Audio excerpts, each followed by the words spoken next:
WCIA 3 forecast first, sponsored by Matex Heating, Cooling, Plumbing, and Electrical. Well, hey there, good evening to you. Thanks for joining us on this beautiful Monday evening. Wow, lots of sunshine today. Temperatures very comfortable with readings that have been into the 60s, 65 at Effingham and 63 in Champaign. This is actually right about where we typically should be here for this time of the year as we kind of get into and wrap up the second week of April. Another great evening, but I will say this, it's going to get a little cooler tonight as temperatures head back down to the 30s for an overnight low under these clear skies. Pretty calm week ahead weather-wise. We'll talk about what the temperatures are going to do when we come back. WCIA 3 News starts right now. You're watching your local news leader. This is WCIA 3 News at 5. Universities had such high expectations with such sort of harsh punishments waiting for, some small mistake. A PhD student at the U of I is fighting to be readmitted, claiming he was unfairly dismissed for COVID testing noncompliance. Good evening, I'm Paul Cicchini. And I'm Jennifer Roscoe. The Graduate Employee Organization is fighting to convince the U of I to change its minds. Antonio Ruiz could be kicked out and evicted from his university apartment if the decision stands. WCIA 3's Jen Lask is live on campus. So, Jen, what started this battle? The GEO says Antonio Ruiz has a lot of health risks and physical disabilities, and he's medically unable to take the saliva tests that are used at the university. Now, this past fall, he lived by himself in university housing and worked remotely for U of I. He only left for essential activities and for socially distanced walks. In October, UIUC alerted him that he was non-compliant with the university's testing policies. Ruiz was put on probation and then tried to apply for a testing exemption. But since he lives on campus, he was denied. If the dismissal and eviction stand, he'll have to travel home to his family in Miami. Florida State currently has a much higher transmission rate of COVID-19 than Illinois, which is, also a huge sort of source of concern for him.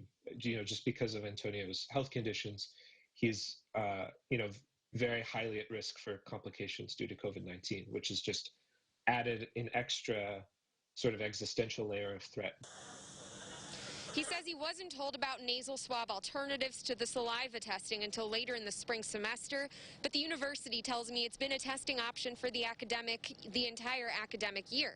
Beyond that, U of I says it can't go into more details about this case because of federal student privacy laws. The GEO has started a petition online to pressure the university to reinstate Ruiz into the program. It's already gotten more than 2,000 signatures. Live in Urbana, Jen Lask, WCIA 3, your local news leader. Jen, thank you so much. Now, this comes roughly 2 months after the U of I agreed to reinstate another grad student. He said he was dismissed for not following testing rules and that he didn't get tested because he didn't think he had to if he was working completely remotely. More people are eligible to get vaccinated starting today. That now includes 16 and 17-year-olds. That age group is eligible for the Pfizer vaccine only. IDPH says it's a big step in returning to normalcy. Teens are learning in person again and playing high school sports. The shot can be an added level of security.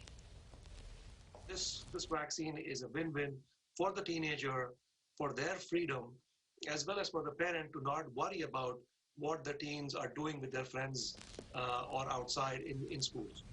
Now, if you're in Champaign County, you can look for open appointments at Carl. CUPHD says places like Walgreens and Walmart also have supplies of Pfizer, and that's your next best place to look. Macon and Vermilion County Health Departments say to check with those kinds of pharmacies as well. Here's a look at today's COVID numbers statewide. Some good news, more than 22% of the population is fully vaccinated. 7.2 million plus total shots have been given. The Illinois National Guard has given more than 1 million of those at state vaccination sites. But there are 2,400 new infections and 18 more deaths. The 7-day positivity rate is at 4.9%. The Vermilion County Coroner identified an inmate who died at the public safety building. 43-year-old Joshua Edwards was found in his cell yesterday. The Sheriff's Department says he was unresponsive. They tried CPR and called for an ambulance. An autopsy was scheduled for today. Here's an update. An Altamont man is facing more serious charges after a deadly crash near Effingham. 33-year-old Andrew Welter is now charged with felony DUI. State police say he was driving drunk when his car went into oncoming traffic on Route 40. A woman swerved to avoid being hit but couldn't get out of the way. 29-year-old Alyssa Rhodes was a passenger in that car. She died in the wreck. Police say they are still investigating a deadly two-car crash in Champaign. It happened yesterday at Mattis and Bradley. 47-year-old Kong Wen was pronounced dead at the hospital. She was the only person in her car. Two men in the other vehicle were seriously hurt. It was a deadly weekend in Champaign County with 4 shootings in barely 2 days' time. 2 people were killed, 2 others sent to the hospital. Neighbors and city leaders alike say they are devastated to see a rise in violence in CU. Investigators say most of these shootings are targeted. Urbana Mayor Diane Marlin says that makes her scared more innocent people, like the toddler hurt last week, could be caught in the crossfire.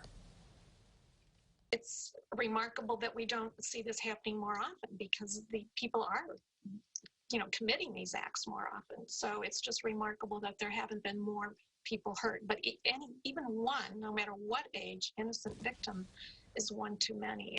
A community coalition meeting is happening Wednesday. Organizer Tracy Parsons expects this weekend's violence and ways to address it will be a large focus. Champaign police need help identifying 2 theft suspects.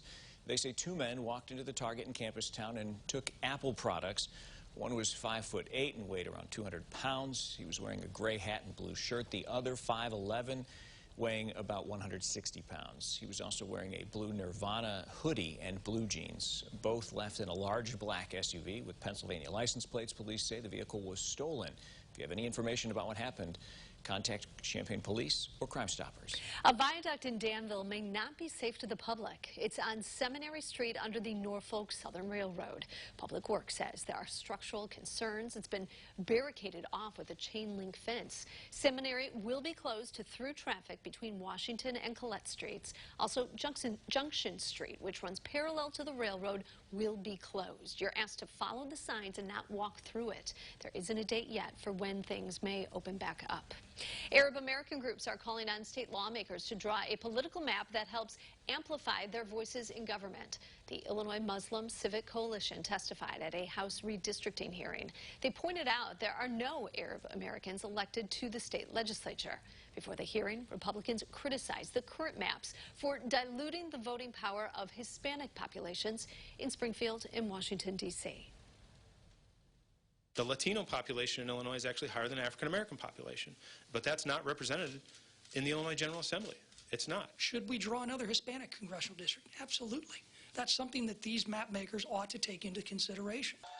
Hispanic voters make up more than 11% of the state's voting age population, and yet Latino elected officials make up just 7% of the state legislature and just one of Illinois' 18 members of Congress. A school shooting in Tennessee is under investigation. What we know about what happened. Plus, protests erupted overnight after police shot and killed a black man. Why authorities are calling it an accidental discharge.